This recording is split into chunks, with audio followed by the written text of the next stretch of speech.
What is going on, guys? Matt Downs with Daily Grind Fantasy Sports to help give you the edge for this NBA 2-game slate on DraftKings. Cannot wait to break it down. If you guys are brand new to this channel, we provide both free and paid content for all daily fantasy sports across all sports.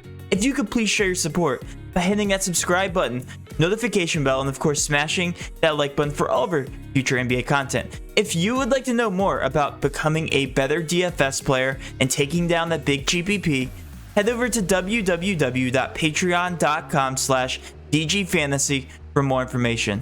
Now let's go ahead and dive right into this NBA 2-game slate, but first, you guys know we have to go over some Patreon success from last night. Yesterday, this was my success on CSGO. Turned $300 into $655 in small GPPs. Got first place there.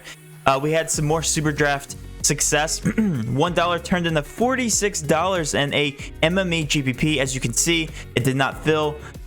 This GPP always does not fill on SuperDraft. The free contests never fill. The MMEs never fill. It's just free money over there. If you guys haven't signed up for SuperDraft, we have the link in the description for our promo.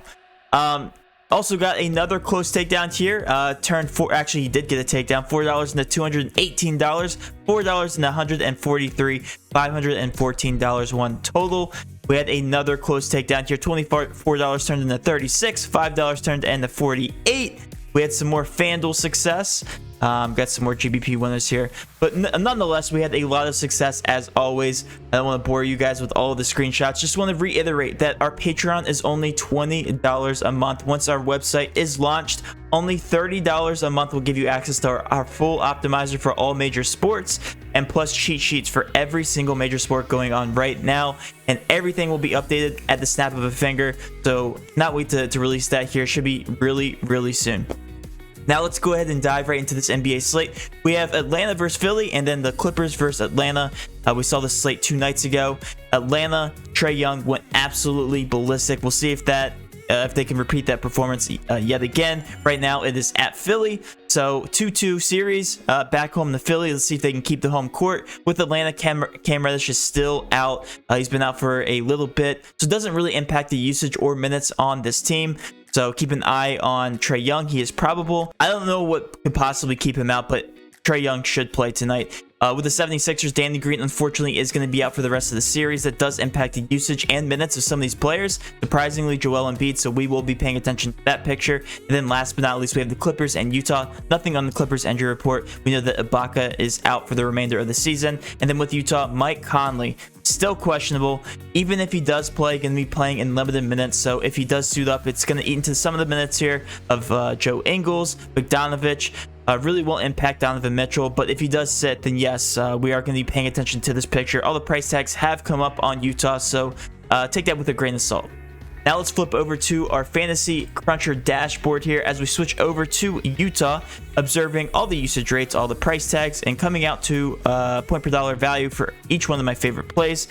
Right now, it is still John Collins. I sound like a broken record at this point. A 6.5 point per dollar value. John Collins averages 1.11 fantasy points per minute here in the postseason, 35 projected minutes, and he's still only a 6K price tag.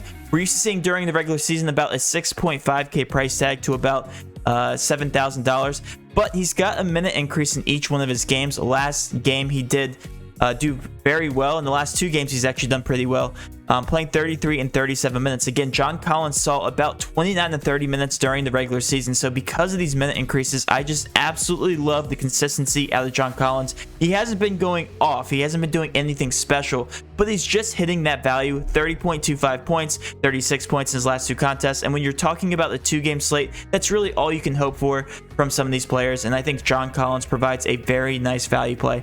Another player, unfortunately, that has been lackluster as of late is Clint Capella.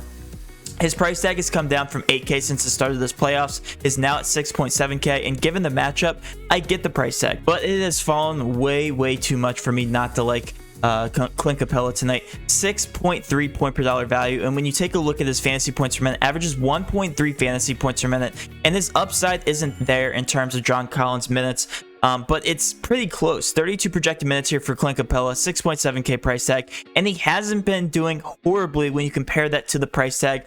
Has really come close to value in his past 2 games, 37 and 33.25 points, and they will absolutely need Clint Capella throughout this entire series to somewhat contain Joel Embiid on the other side of the ball. Bogdanovic 6.5K. All three of these guys are just great plays. 6.3K or 6.3 point per dollar value at a 6.5K price tag, and his minute upside is there. So if Bogdanovic gets hot, we know what he can do. His usage rate has been between about 20 and 25% throughout the series. Right now he's projected 40 minutes, so I do also prefer Bogdanovic. I think Clint Capella, John Collins, and Bogdanovic are all cash viable. And of course, Kevin Huerter played a tremendous amount of minutes, something we didn't expect. He was slid into the starting lineup last minute last game. 35 minutes is what he played in the last game, and he's just a plug and play, another great value piece. And I just love the Hawks in general for value. Comes up to a 5.9 point per dollar value, and we know Kevin Huerter is just a shooter, so his usage rate isn't that high. But nonetheless, I mean, if you're looking for a last minute piece in cash, definitely don't mind Kevin Huerter at a 4.8K price tag. Gallinari 4.3, the minute upside isn't there. I'm not in love with the value play there with Gallinari, but I definitely don't mind him in GPPs. And then Trae Young, I mean, what's to hate about Trae Young at this point? 9.9K price tag. I do prefer another pay-up option we'll talk about here a little bit later on in the slate. But Trae Young, again, 9.9K price tag. If they are to take back home court advantage, then he's going to have to step it up big time in this game.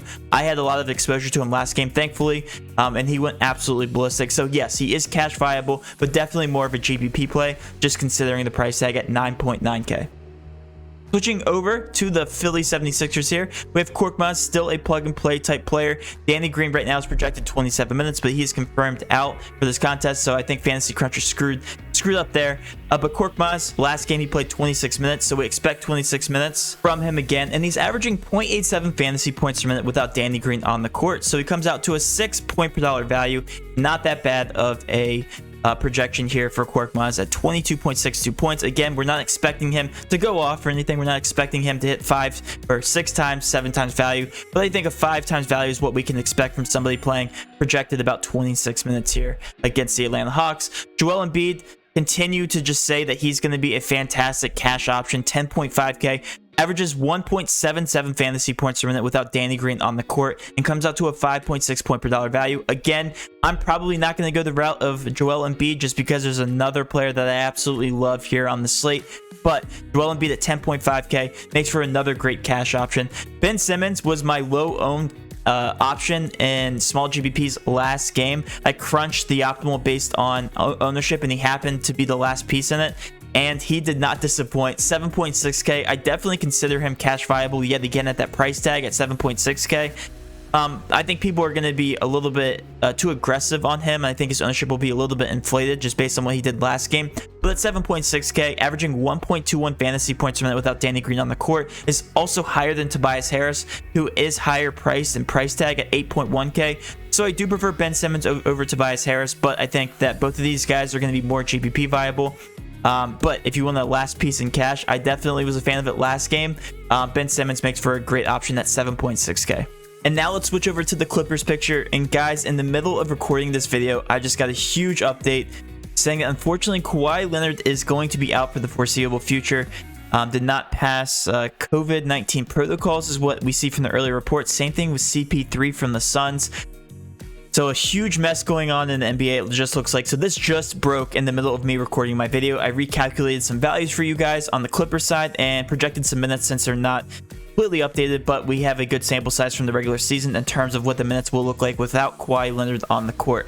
That being said, Luke Kennard's going to be probably the best value player on the slate as of right now. We expect him to be playing about 28 to 30 minutes without Kawhi Leonard on the court. We have him projected right now for 30 minutes, and if you guys take a look at the usage chart, Luke Kennard 0.83 fantasy points per minute. He's strictly just a shooter. The one thing he will be benefiting from in terms of Kawhi Leonard being out is going to be the huge minute boost. So I love Luke Kennard, projected 30 minutes, averaging 0.83 fantasy points per minute. He comes out to an 8 point per dollar value at a 3.1K price tag. That is close to the bottom of the barrel.